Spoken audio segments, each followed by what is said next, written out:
Well, hi there, boys and girls. Today we're going to talk about a few more things about parametrics, and I do not want you to write this page down here because I am going to hand this out to you in class tomorrow. So please don't write all of this stuff down. You can write down the specific examples, but this sheet of paper here with all these formulas, do not write this down. Now, these are some things that you already know.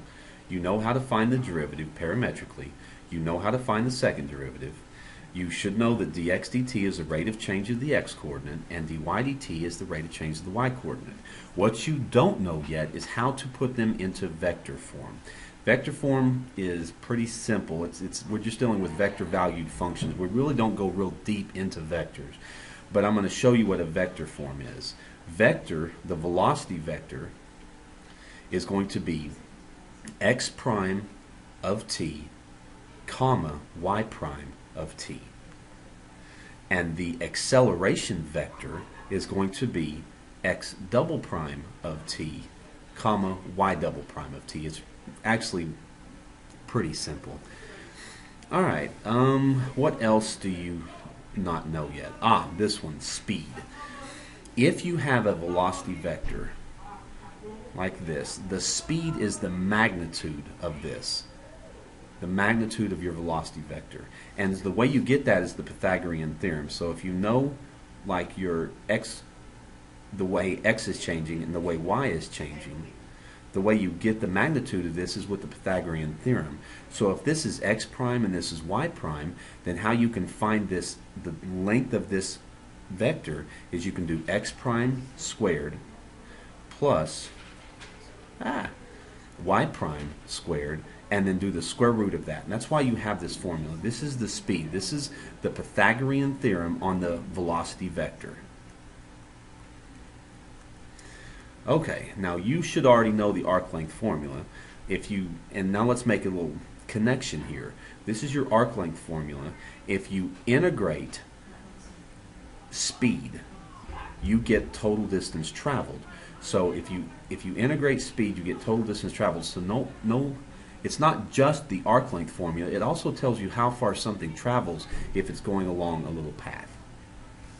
Let's go take a look at some specific examples that you might want to write down. Now, don't write down this whole page, but you might write this one down. Let's do this problem number 10. A particle moves on a plane curve so that at any time t greater than 0, its x-coordinate is t cubed minus t. If you can't see that, that's a little messy. T cubed minus t. And its y-coordinate is 2t minus 1 to the second power. No, sorry, that's not the second power, that's the third power. Just had to look this up to see, so that's a 3 up here. All right, I need to find the acceleration vector at t equals 1. So what I'm going to do, I'm actually going to blow this question up so we can go work it out.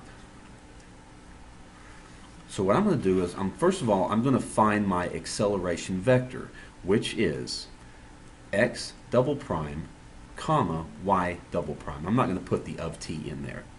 So here's my x-coordinate equation, and here's my y-coordinate equation. So x of t is t cubed minus t. That means that x prime of t is 3t squared minus 1, which means that x double prime of t is 6t. So that goes there. And then the y-coordinate, my y of t, I'm going to have to use the chain rule on this one. Yay, chain rule. 2t minus 1 cubed.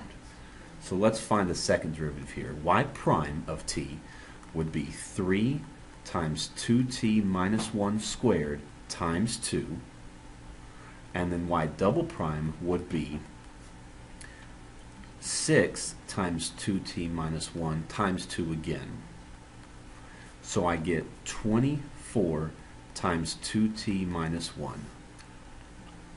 So here is my velocity vector, my acceleration vector. Sometimes you might see it written like this, but typically on the AP Calculus exam, they're going to have just parentheses. But you might see it like that.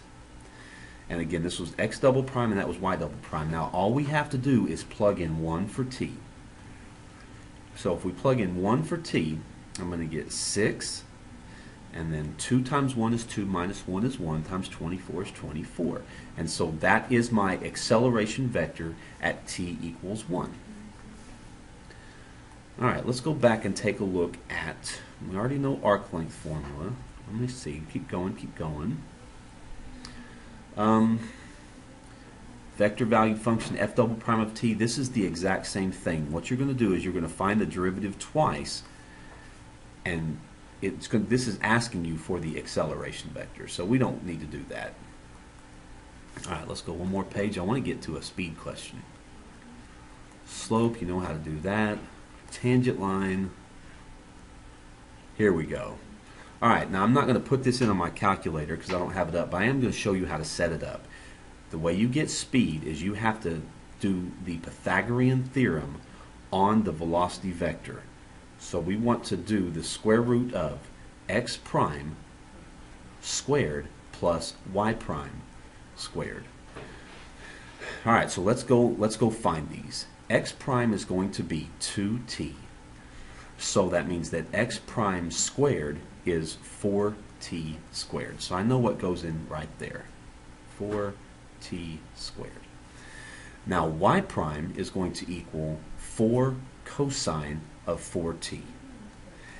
And so y prime squared would be 16 cosine squared of 4t. Now, the way you're going to finish this problem is we're going to plug in a 3 for t. So I'll have the square root of 3 squared is 9 times 4 is 36 plus 16 cosine squared of 12. And you would just type that in on your calculator and it would be one of these answer choices.